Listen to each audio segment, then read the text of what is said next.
প্ৰায় 2-3 মান বজাত আমি এটা নিউজ পাইছিলোঁ যে বিশেষকৈ ধনচুৰি 19 নং ধনচুৰি সমষ্টি APHLC দলৰ আমাৰ মোহন সিং তকবি আৰু তেওঁলোকৰ লগৰীয়াসকল মানে এটা প্ৰেছ ষ্টেটমেণ্ট আমি পাইছিলোঁ। সেই প্ৰেছ ষ্টেটমেণ্টত বেলেগ বেলেগ ইছ্যুৰ ওপৰত তেওঁলোকে বহিছিলে, কিন্তু সেই ইছ্যুৰ মাজতে বিশেষকৈ 19 ধনচুৰি সমষ্টিৰ নৱনিযুক্তি অধ্যক্ষা নিছো তেৰাংপিৰ এগেইনষ্টত তেওঁলোকে উল্লেখ কৰা আছে। সেই উল্লেখ কৰাৰ এগেইনষ্টতে আমি প্ৰেছ ষ্টেটমেণ্টটো আপোনালোকক মতা হৈছে। আৰু সেই ষ্টেটমেণ্টটো আছিলে যে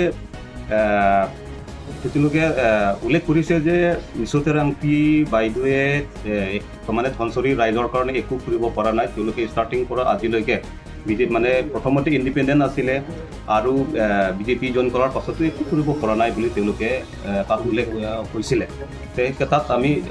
তাত আমি কৈছিলোঁ যে যদিহে হয়, কিন্তু হয় তেওঁ প্ৰথমে ইণ্ডিপেণ্ডেণ্ট মানে দুবাৰ ইলেকশ্যন খেলিছিলে আমাৰ নিছো তেৰাংপি বাইদেৱে, কিন্তু নিছো তেৰাংপি বাইদেউ দুবাৰ ইলেকশ্যন খেলিও মানে ইণ্ডিপেণ্ডেণ্ট থ্ৰু দি তাই ইলেকশ্যন খেলিছিলে। কিন্তু ইলেকশ্যন খেলাৰ আগতে তেওঁলোকে একো কৰিব পৰা নাই বুলিছে, কিন্তু ইলেকশ্যনটো জিকা নাই এইটো পিছৰ কথা। কিন্তু জিকাৰ আগতেও বাইদেৱে আমাৰ ধনচুৰি সমষ্টি তাত ইয়াত প্ৰায় 125খন গাঁও আছে। ইয়াত অকল কাৰ্বি ডিমাচাৰ পৰা আৰম্ভ কৰি 12 জাতি মানে গাঁৱত আছে। কিন্তু সেই 12 জাতিৰ গাঁৱত যদি আপোনালোকে যদি চাবলৈ যায়, PHLC-টো 2021-তহে হেৰি ইলেকশ্যনত নামিছে, হয়তো তেওঁলোকে জ্ঞাতন হ'ব পাৰে। সেইকাৰণে তেওঁলোকে কৈছে ডেভেলপমেণ্ট একো কৰা নাই, কৰিব পৰা নাই বুলি কৈছে। কিন্তু তেওঁলোকে সঁচাকৈ যদি ধনচুৰি সমষ্টিৰ চুকে কোণে যদি তেওঁলোকে ফুৰে, তেনেহ'লে নিছো বাইদেউৰ মানে ডেভেলপমেণ্টত কাম কৰাটো তেওঁলোকে নিশ্চয় দেখিব। সেইকাৰণে আমি কৈছোঁ যে নিছো তেৰাংপি যে একো কৰিব পৰা নাই বুলি তেওঁলোকে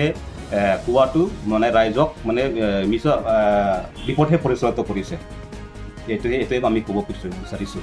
আৰু দ্বিতীয়তে তেওঁলোকে কৈছে যে ইলেকশ্যন যিটো 2021 যেতিয়া APHLC 2021-তহে ইলেকশ্যনত উপনীত হৈছিলে, সেই ইলেকশ্যন উপনীত হোৱাৰ 2021 সেইকাৰণে তাত মোহন সিং তকবি কেণ্ডিডেট আছিলে।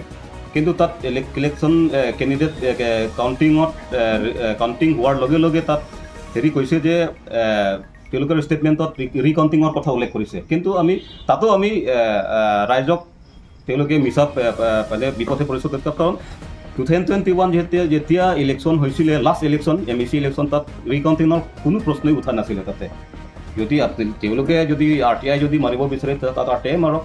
তাত আকৌ APHLC তৰফৰ পৰা হ'লেও তেওঁলোকে ৰিকাউণ্টিঙৰ ডিমাণ্ড কৰা নাই, বা আমি তেতিয়াতো নিছো তেৰাংপি বাইদেউ ইণ্ডিপেণ্ডেণ্ট আছিলে, নিছো তেৰাংপি বাইদেউৰ তৰফৰ পৰা আমি ৰিকাউণ্টিঙৰ কোনো মানে ডিমাণ্ড কৰাই নাই।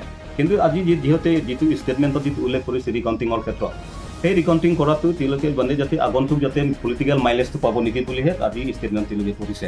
সেইকাৰণে সেইটো টোটেলি মানে ভুৱা হয় ৰিকাউণ্টিঙৰ। কাৰণ তাত মই কৈছিলোঁ যে ইলেকশ্যন কাউণ্টিং হোৱাৰ লগে লগে উল্টা তিলোত্তমা বাইদেউ আমাৰ বৰ্তমান বিজেপি MEC কৈছে যে মোহন সিং তকবি কৈছে যে দাদা আপুনি নুঠিলে মই হাৰিলোৱে হয়, নিছো তেৰাংপি বাইদেউ জিকিলে হয়। তো সেই হিচাপত যদি ক'বলৈ গ'লে আমিহে ৰিকাউণ্টিঙৰ ডিমাণ্ডটো কৰিব লাগিছিলে, কিন্তু তেতিয়া এইটো APHLC তৰফৰ পৰাও মানে ৰিকাউণ্টিঙৰ কোনো ডিমাণ্ড কৰা নাই, আমিও কোনো ডিমাণ্ড কৰা নাই। সেইকাৰণে পলিটিকেল বেনিফিট ল'বৰ কাৰণে আজি যিহেতু ৰিকাউণ্টিং মানে ইছ্যুটো সিহঁতে উঠাইছে।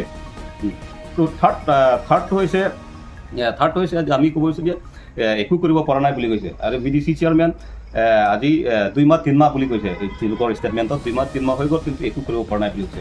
হয়, 2-3 মাহ একো কৰিব নোৱাৰিব পাৰে, কিন্তু আজি বাইদেউৰ কিমান দিন হৈছে? আজি লাষ্ট 15 জুনহে মানে অৰ্ডাৰটো ইছ্যু হৈছে, মানে এপইণ্টমেণ্টৰ অৰ্ডাৰটো ইছ্যু হৈছে। তো আজি 15 দিন মোৰ দেন বেছি 17 ডেজ হ'ব পাৰে। কিন্তু সেই 17 ডেজৰ এক্সাম্পল লৈ তেওঁলোকে 2-3 মাহ বুলি কোৱাটো সেইটোতো আকৌ ৰাইজত বিপথে পৰিচালিত কৰা হয়, আমি ডাইৰেক্ট দেখি গৈছে মিছা অভিযোগ। সেইকাৰণে এইবিলাক অভিযোগটো তেওঁলোকে একদম পূৰা মানে হেৰি ভৱিষ্যতো তেনেকুৱা মানে বাইদেউৰ ওপৰত বা যিকোনো মানে দলৰ ক্ষেত্ৰতে হওক তেওঁলোকে মিছা অভিযোগটো মানে নানিবলৈ কাৰণে মই বিশেষকৈ PHLC ধনচুৰি গোটক মই আহ্বান কৰিছোঁ। আৰু ইয়াৰ লগতে PHLC পৰা আৰম্ভ কৰি ধনচুৰি সমষ্টিৰ কংগ্ৰেছে হওক বা বেলেগ দল থাকিব পাৰে, সেইকাৰণে বিশেষকৈ ধনচুৰি সমষ্টিৰ যদি ৰাইজৰ উন্নতিৰ কাৰণে যদি আমি কৰিবলৈ যাম, তেনেহ'লে সকলোৱে মানে মানে জনসাধাৰণে বা দলে দলে বলে নিছো তেৰাংপিৰ লগত যোগ দি আমি একেলগে কাম কৰাৰ মানে মই আহ্বান জনাইছোঁ।